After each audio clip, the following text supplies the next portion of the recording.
Very good morning to everybody. My name is Michael Hartje.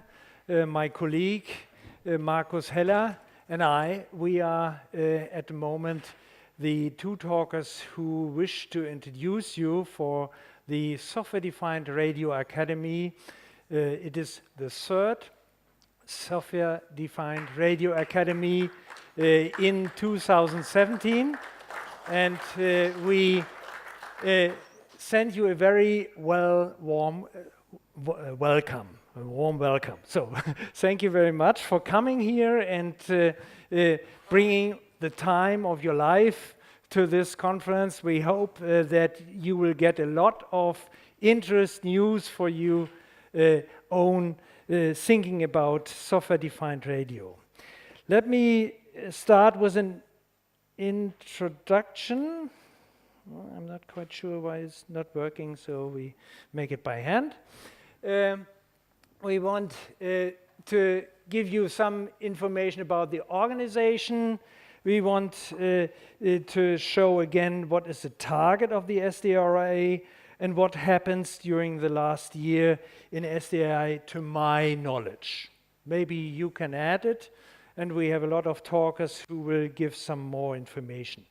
We will have this intro in changing the foils and explaining them, and so I will try to give the next foil to Markus. Okay, thank you. So I would like to say some words about the organization of this day. We have 13 talks altogether. Well, as you see, we've started at 10 o'clock, and the first block will go until lunchtime. Lunch break will be at 12 o'clock, and we will have half an hour lunchtime. We will start on again at 12:30. The second block will go until 15 hours. We will have a short coffee break of a quarter of an hour, and the third and last block will start at 3:15, 15:15, and we will finish at 18 hours. Please do not leave during the talks. We would appreciate if you could use this door over there, not that door, because it's, well, a little hidden, and please, not necessarily this door. I mean, people will come in if they come in, but we prefer that you use that door. In case of an emergency, you can leave wherever you want. Right, then there is one important thing about this conference. We have 13 talks. The time schedule is really tight, and please do not spend overtime, and we will need to stop you if you try to spend more time than you have, because it will have an effect on all the speakers after you. And we want to be fair to all speakers, and particularly to the last speakers, and we're really interested to hear their talks also. Just about the room capacity, it is announced here with 180 persons. It is not the truth. I requested only 2 rows of desks and the rest very compact seats. So we have now everything with desks, so it is more comfortable for you, but we are not 180 persons here in the room, or could not sit them. Markus? We have a video recording. The camera is on the rear. Jakob is waving.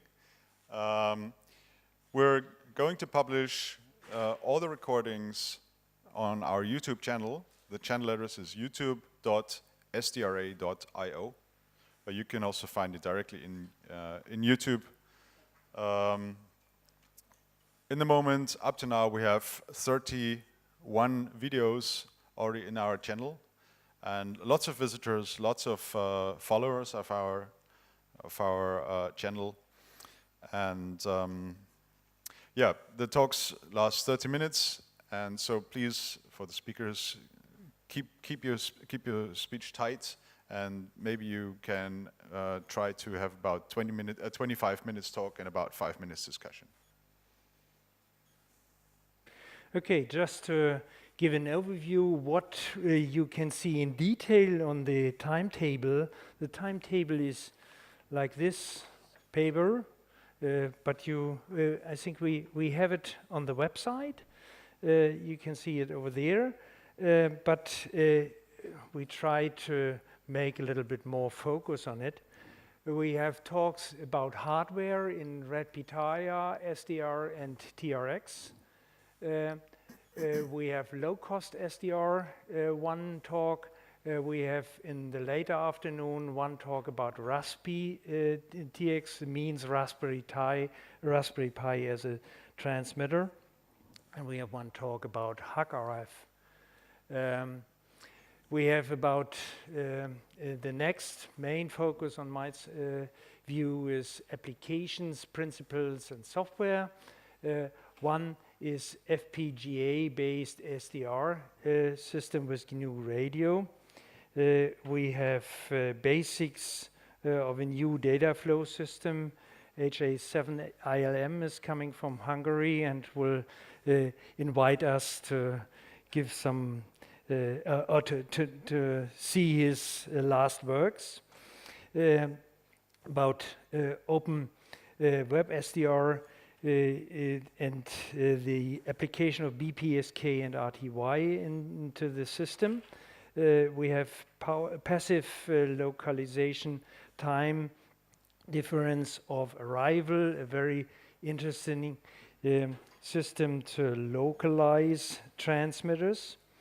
And we have one talk from Flex Radio about direct sampling. And the big surprise, I don't know what will be the contents, there has been a Rodo and Schwarz challenge. Maybe I can say something about it. Okay, we got the slides yesterday, and Rodo and Schwarz, which all of you know, it's one of the biggest radio technology companies in Germany. They have a student competition, the engineering competition, and the topic was about DVB-T version 2, DVB-T2, and it was about GNU Radio and how to enhance GNU Radio so that GNU Radio can process DVB-T signals much faster. And the competition had some really interesting achievements, and we're very proud to have the winner of this competition here and presenting the results to us. And that's the Karlsruhe Institute of Technology. Okay. Yeah. Nice to know that. Okay. Let me talk about why is an SDRA at ham radio so important.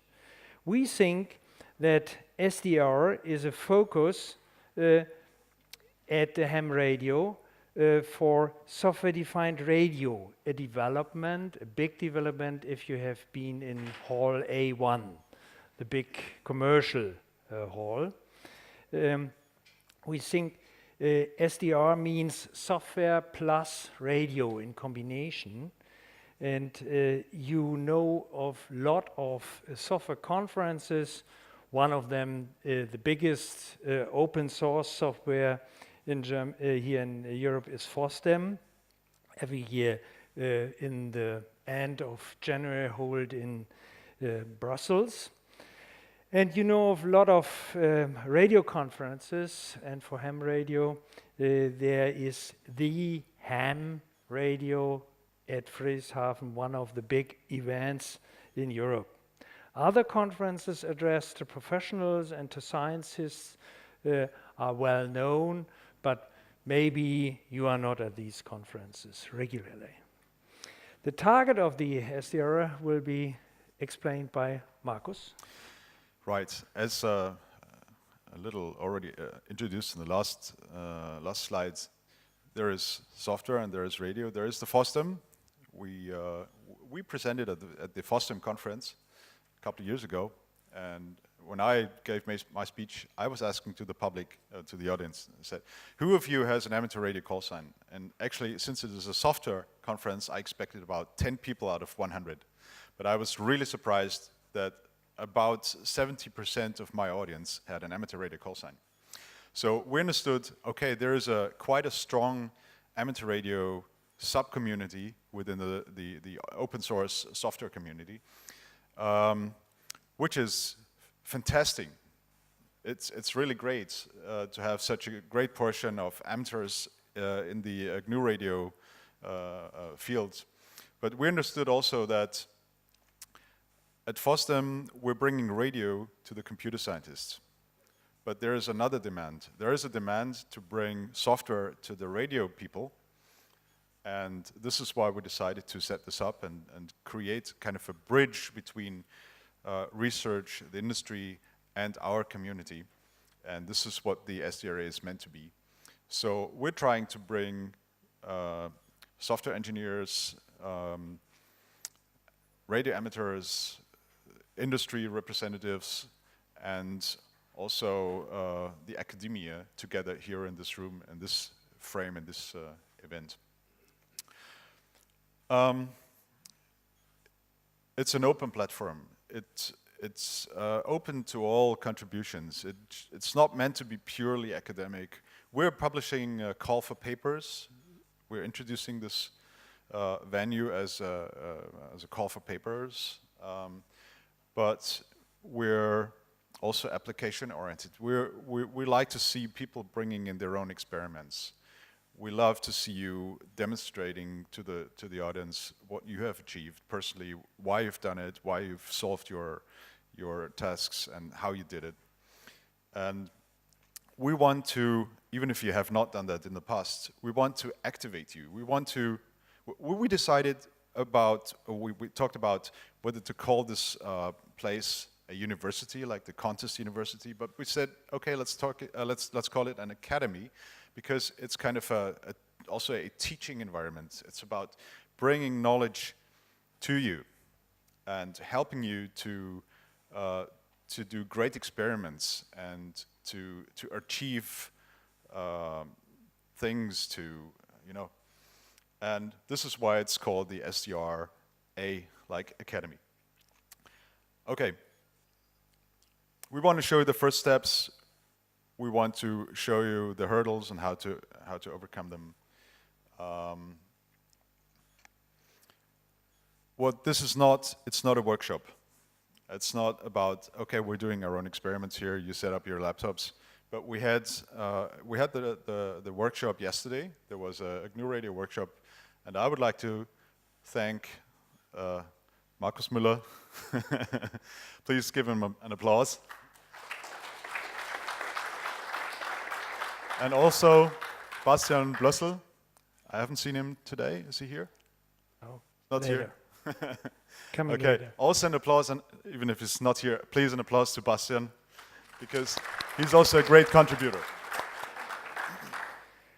Okay, so we look on the next foil. Which competences do you bring to, and what do you gain at the SDRA? Before, hopefully you are interested in the SDR, in the innovation in radio technology, hopefully.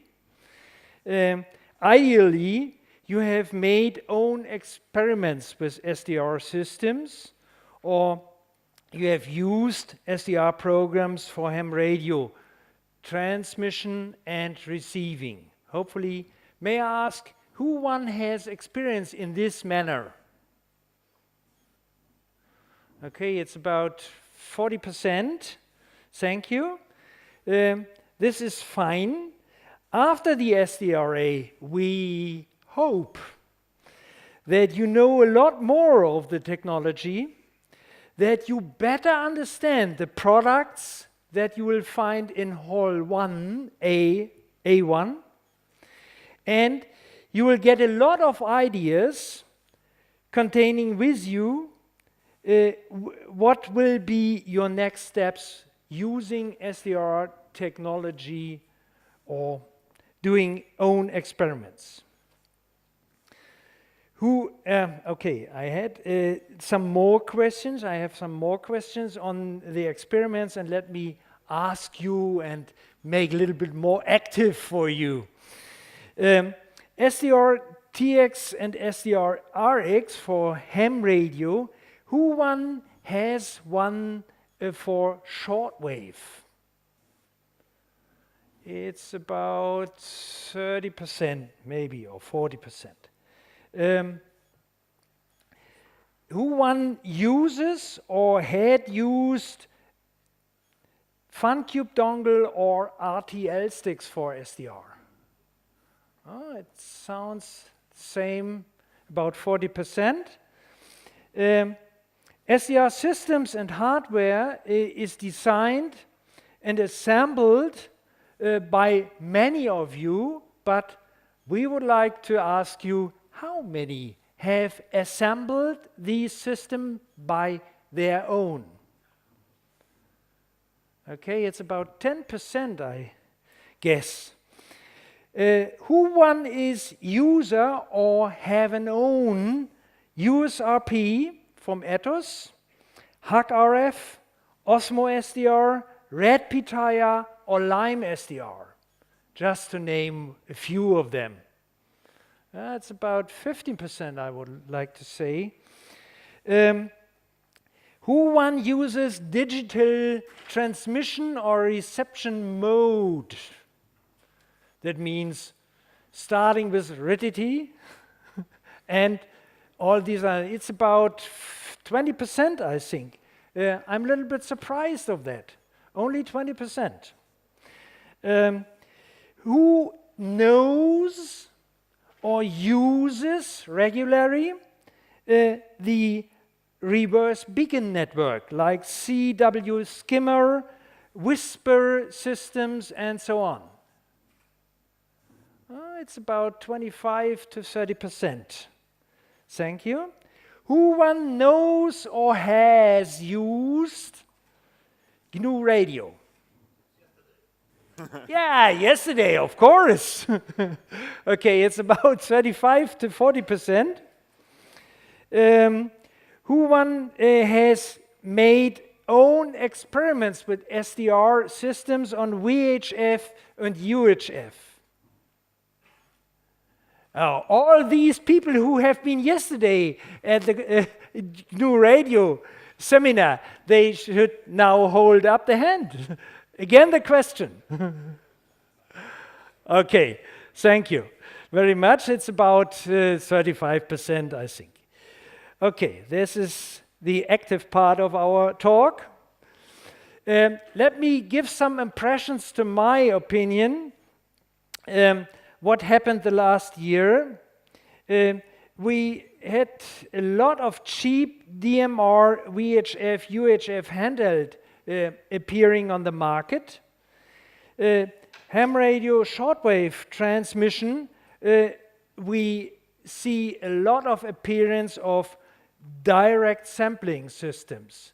As we had in the past, a lot of transmission and receiving rig, which is only software controlled.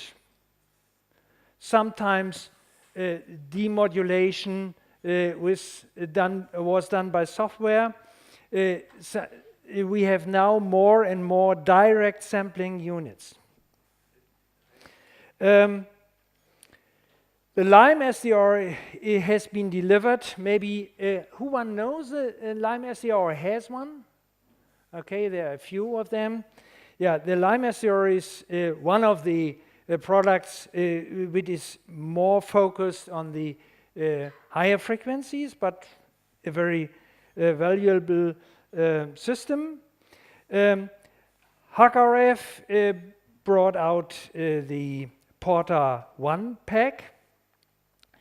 The NanoPi is introduced. NanoPi is not an SDR itself, but it can be used because it had a lot of power for computing. The fruit pies, I summarize all these: raspberry, orange, banana, everything is fruit pie from my point of view. The fruit pies can be used for compact homebrew software TRX, and we saw a lot of arising projects which are now can be realized by yourself. The Red Pitaya was more and more used for the frequencies from 0 to 62 megahertz. Sank to 62 megahertz is the maximum frequency, and thank you to Pavel Demin, who still promotes and does a big, tremendous work to realize all these hard software development for it. So nobody can use the Raspberry for software-defined radio if the work from Pavel Demin was not seen on the world. So he is the big inventor of the use for the ham radio. And he is still at the project engaged, and I thank him very much for this big work which he done in the past. The MCHF project, who one know the MCHF? Okay, 5, 10 persons. Who one has it? Okay, only I myself as well. MCHS project, MCHF project is invented by M0NKA, and it is a nice community project which has been developed very, very fast, very active community, and we have now a new hardware release, several new software releases, and FreeDV, the free speech coding from the Australian VK5DJ. Oh, I think I forgot one letter.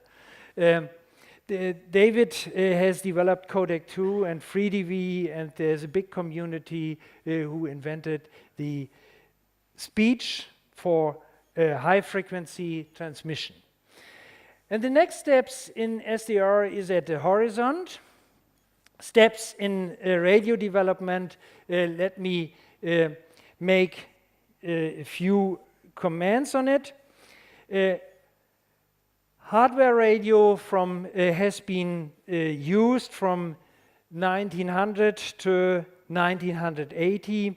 The main focus was it was hardware-defined everything.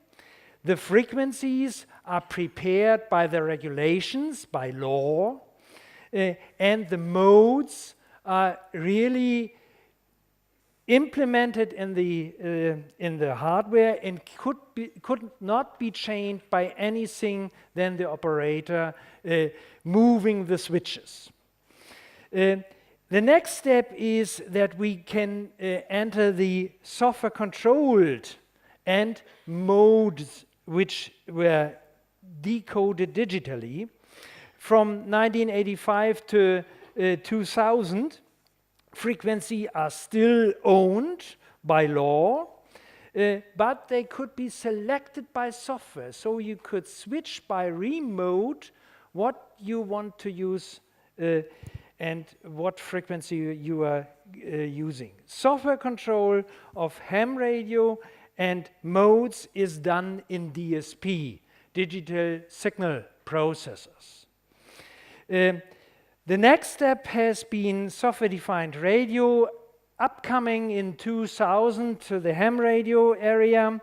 We have possible redefinition of spectrum use, flexible radio, and in ham radio, we have still band plans. They fix what modes can be used at what frequency. This is to the history. Still, we have very old rigs in the check, and therefore it could be an idea that software-defined radio will give us more flexible in the future. Modes, advanced services like DSP, microcontroller, and FPGA, and of course the invention was digital voice. So let me come to a conclusion. The future will be a redefined spectrum. From the own frequency to flexible use of unassigned frequencies, that may be an option for software-defined radio when we think on cognitive radio. Radio on shortwave, I don't think that it's a good idea. The spectrum is very small, and a redefinition of the spectrum could be a problem. And still we have analog emission.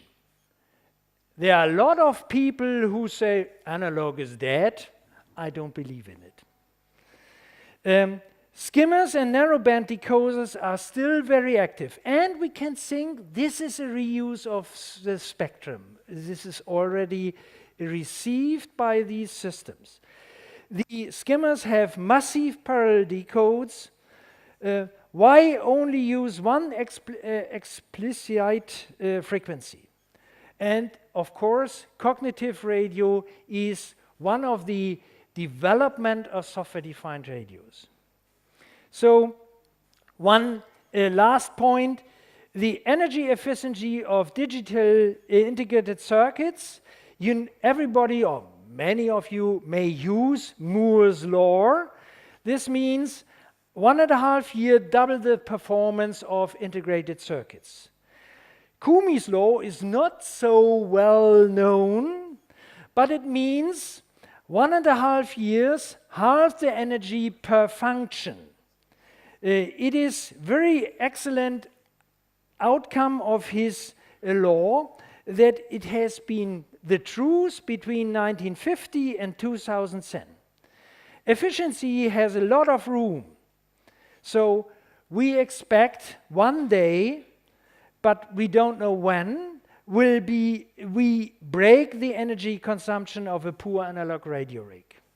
FPGA use a lot of power at the moment, but they will decrease the power consumption, and then there will be a time they will break the power consumption of an analog poor rig.